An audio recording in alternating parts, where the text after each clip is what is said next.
دنیا کی زندگی عارضی ہے اور اس کے وسائل بھی محدود ہیں۔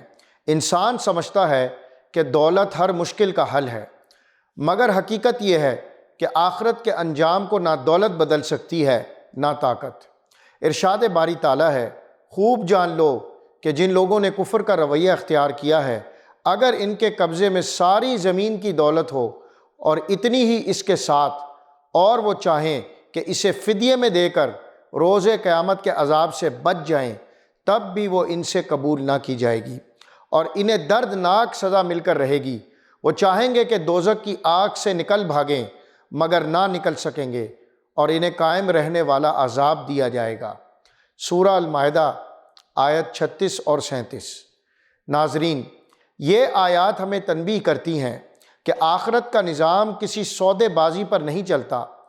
کافر اگر زمین بھر کا خزانہ بھی پیش کریں تو وہ انہیں عذاب سے نہ بچا سکے گا۔ دنیا کی دولت اور طاقت صرف دنیا کے معاملات تک محدود ہیں، مگر آخرت میں اللہ کے فیصلے کے آگے ان کی کوئی حیثیت نہیں۔ وہاں نہ سونا، نہ چاندی، نہ جائیداد اور نہ ہی کوئی فدیہ یا معاوضہ انسان کو عذاب سے چھڑا سکے گا۔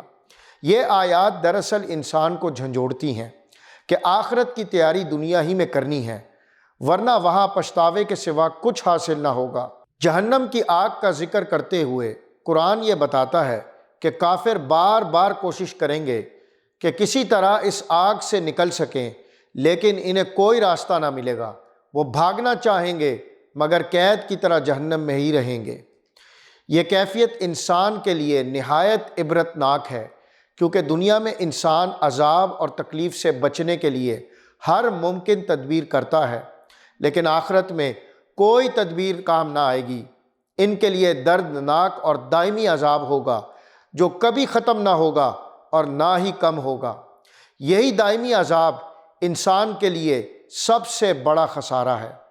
یہ آیات اس حقیقت کو واضح کرتی ہیں کہ کفر محض ایک نظریہ یا عقیدہ نہیں، بلکہ اللہ کے خلاف کھلی بغاوت ہے۔ کافر دنیا میں اللہ کی نشانیوں کو جھٹلاتے ہیں اور آخرت کو بھلا کر اپنی خواہشات میں کھوئے رہتے ہیں۔ وہ سمجھتے ہیں کہ ان کی دولت اور طاقت انہیں ہر مشکل سے نجات دلا سکتی ہے، لیکن قرآن اعلان کرتا ہے کہ آخرت میں یہ سب بیکار ہوگا۔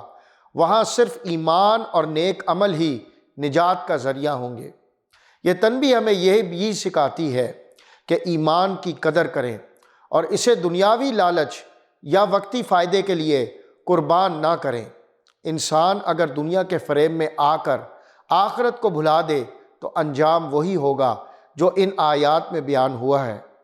جہنم کا دائمی عذاب نہ صرف جسم کو بلکہ روح کو بھی اذیت میں مبتلا کر دے گا، اور یہ سزا ہمیشہ باقی رہے گی۔